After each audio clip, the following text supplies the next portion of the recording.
A trad wife influencer named Ariana is receiving thousands of hate messages on all her accounts. In the middle of a nervous breakdown, she sees a knife on the table and decides to grab it to self-delete. She collapses and her phone falls to the floor as it begins ringing with a call from Catherine. Ariana tries to reach it while crawling on a puddle of her own blood, but she dies before she can answer. This started a few weeks ago. In southern France, Catherine and her photographer girlfriend Diane are going on a vacation together. During the car ride, they see a castle near the road and Diane convinces Catherine to stop to explore. Diane takes lots of pictures and Catherine tries to stay supportive even though she thinks the building is dangerous. Eventually they make it to the hotel only to learn that their special reservation has been cancelled. The receptionist explains that the hotel made a marketing deal with an influencer so they had to give the special room to her. The couple gets a small room instead and Catherine is in a bad mood, but Diane assures her it's fine because what matters is spending time together. Later while Catherine is relaxing by the pool, Charlotte sits next to her to chat. It turns out she's the influencer who took the room but isn't even happy about it. She only came because of her contract. Charlotte chats with Diane too, and Catherine's anger only grows. To make up for taking the room, Charlotte invites the couple to dinner. Catherine doesn't want to go, but does it anyway because she doesn't want to leave Diane alone. Charlotte shares many stories and Catherine is annoyed by everything she says. When she hears that the couple wants to visit the vineyard, Charlotte shares that she has an exclusive vine tour tomorrow and invites them to come, but Catherine turns her down. That night in their room, Diane mentions that Charlotte was very nice. However, Catherine thinks Charlotte is another entitled influencer who would die without a phone. The next morning Charlotte approaches Catherine at the cafe and reveals she sent Diane the tickets to the vineyard tour because she wants her to take some photos. She thinks Diane is very talented and plans to introduce her to her other influencer friends so she can get more work. A very annoyed Catherine tells Charlotte that Diane isn't feeling well so she'll be her photographer instead. Moments later Catherine takes Charlotte to the abandoned castle to take cool pictures. She even gets Charlotte's phone and her password, making it seem like part of the job. When Charlotte moves too close to the edge of a pit, Catherine pushes her down. The fall is long and Charlotte is now bleeding heavily, but she's still alive. Catherine goes down there and takes a picture of her while she begs for help with her last breath. Later in the hotel, Catherine goes to Charlotte's room and packs all her things. On her way out she bumps into Diane, who mentions the vineyard thing and shares that she turned Charlotte down. However, Catherine says they should go. Catherine has a talk with the receptionist before she and Diane visit the vineyard. Diane notices that Charlotte hasn't shown up, so Catherine secretly uses Charlotte's phone and pretends to be her to answer Diane's text, telling her she had to go home. When they return to the hotel, the receptionist gives them the special room. During the rest of the day, Catherine keeps on using Charlotte's phone to upload pictures to her social media, making it seem like she's still alive. Diane worries about Catherine strangely spending so much time online, and those worries increase when Catherine leaves alone the next morning. Downtown, Catherine sees another influencer taking pictures and decides to start following her.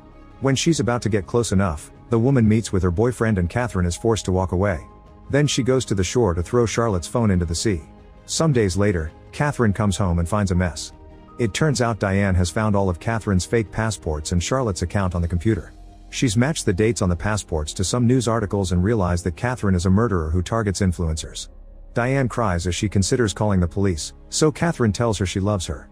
When Diane tries to walk away, Catherine smashes a lamp on her head to bring her down, then she uses the cable to choke her to death. Meanwhile, Madison has survived after Catherine abandoned her on an island a year ago. She's come back in a boat with the bodies of Catherine's other victims, so the police consider her the main suspect. Madison has given them a description of Catherine, yet there are no photos or records of her existence. Eventually Madison is released over the lack of evidence, but everyone on the internet believes she's guilty. She gets thousands of hate messages every day so she's forced to delete her accounts. People even start showing up at her house so she has to move too. Madison tries to keep a low profile but agrees to appear on a podcast to tell her side of her story. She explains that Catherine used her phone and pretended to be Madison to keep updating her social media so nobody would know the truth. She controlled Madison's bank account too. Unfortunately, the podcast hosts are only nice at first, then they point out all the inconsistencies in the case to make her look bad. Later Madison looks at the comment on the podcast episode only to find more hate. Desperate to start over, Madison takes a job as a store clerk and keeps a normal routine. One evening, she reads about Charlotte's death and how her accounts had posts after her determined time of death. The next day, she starts getting hate calls on her new phone number.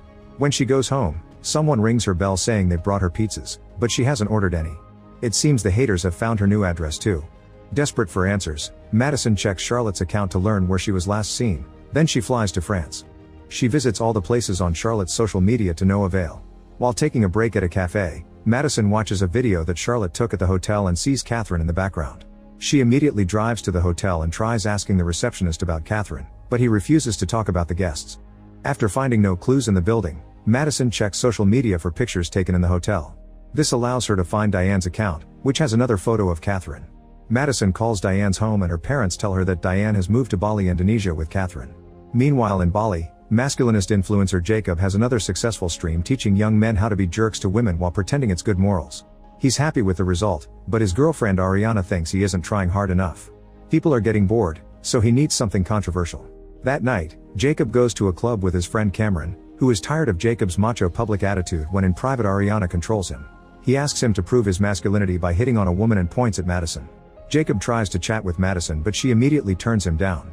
Then she explains that she's looking for Catherine and shows him a picture, saying that this woman killed lots of people. Jacob realizes that Madison looks familiar and asks for her number, promising he'll contact her if he sees Catherine. Madison gives it to him and Jacob turns to Cameron with excitement, pretending his flirting was successful.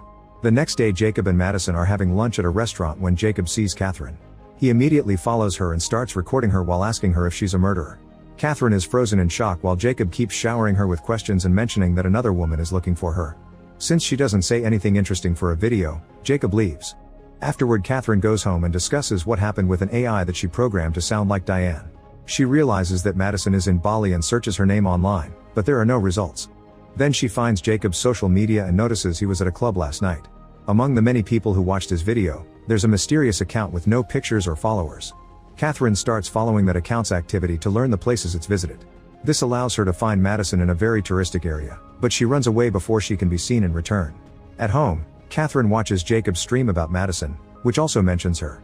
She analyzes the background and quickly gets Jacob's address. She also studies Ariana's conservative videos to understand her philosophy.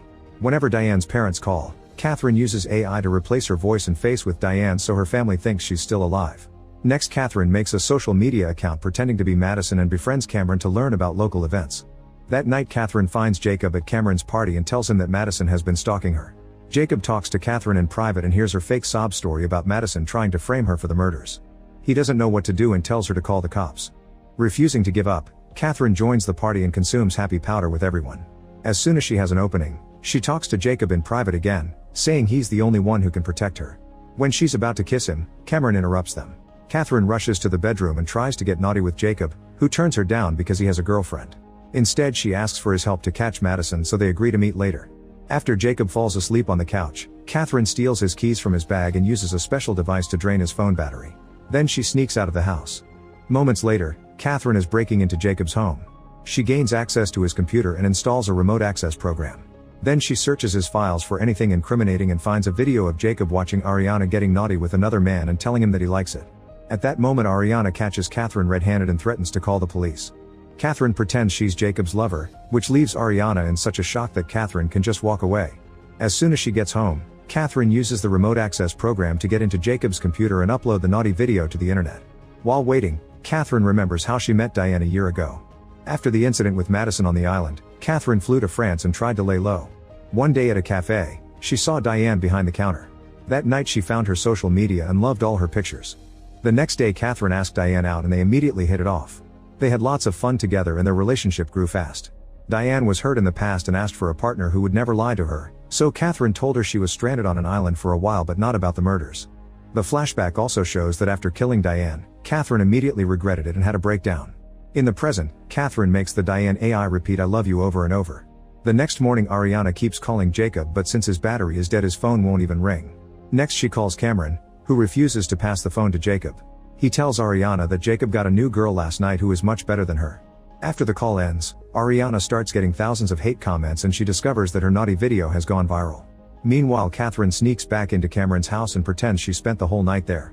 When Jacob wakes up, he sees that his phone is dead and he can't charge it, so he borrows Catherine's to call Ariana. This is the moment when Ariana self-deletes so she doesn't pick up.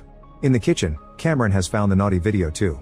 When Jacob comes downstairs, Cameron tries to tell him about the video, but Jacob is too excited about catching a killer with Catherine and leaves without hearing him. Afterward Jacob takes Catherine to his house and they find Madison standing next to Ariana's body. Jacob rushes to his girlfriend's side and has a breakdown while accusing Madison of killing her. Madison immediately denies it and tries to explain that it was Catherine, who has manipulated him all along. Catherine also denies it and both women start screaming at the same time, saying the other did it. Then Catherine tries to approach Madison, so she picks up the knife to protect herself. However, Jacob gets to her first and accidentally gets stabbed instead. Catherine tries to attack again and Madison starts throwing kitchen tools at her, but she dodges them all. Then the women start fighting and Madison tries to use a bottle as a weapon, however Catherine kicks it out of her hands. The fight continues and after failing to choke each other, they roll over the table and fall on pieces of broken plates. While Jacob finally passes out, Catherine grabs a plate shard and slashes Madison's face. A chase ensues and Madison keeps pushing furniture, but nothing seems to stop Catherine, who tackles her and starts beating her up. Madison picks a pool ball and hits her in the face to throw her off. When Catherine chases after her again, Madison manages to bring her down with a bowl to the head and hits her again to knock her out. Afterward, Madison grabs Catherine's phone and discovers all the tricks she's been pulling. Before leaving, she ties Catherine's hands and ankles with tape. Moments later, Madison finds Catherine's home and is startled by Diane's voice. After realizing it's just a computer, Madison searches the wardrobe and finds a box with the fake passports and a picture of Charlotte's body. Next she checks the computer and discovers the connection to Jacob's home. At that moment Jacob regains consciousness. Still believing Madison is the killer, he unties Catherine and wakes her up. Then he grabs Ariana's phone to call the police, but he freezes when he sees all the messages she sent him last night, including a text about finding Catherine at his computer. He also finds a message from a friend asking about the naughty video. Jacob demands an explanation, only for Catherine to stab him multiple times in the chest while saying all influencers are cancer and his body falls into the pool. When Catherine turns around, she sees that the computer camera is on. She checks the stream and discovers that Jacob's followers have seen everything. They love her and keep donating money. Meanwhile, Madison grabs all the evidence and leaves with a smile, ready to bring Catherine down at last. At that moment Cameron brings some girls to Jacob's house. Catherine immediately jumps on him with a knife and furiously stabs him over and over. The girls scream and run away, so Catherine chases after them too. Make sure to subscribe and turn on notifications so you can watch more videos like this. Thanks for watching.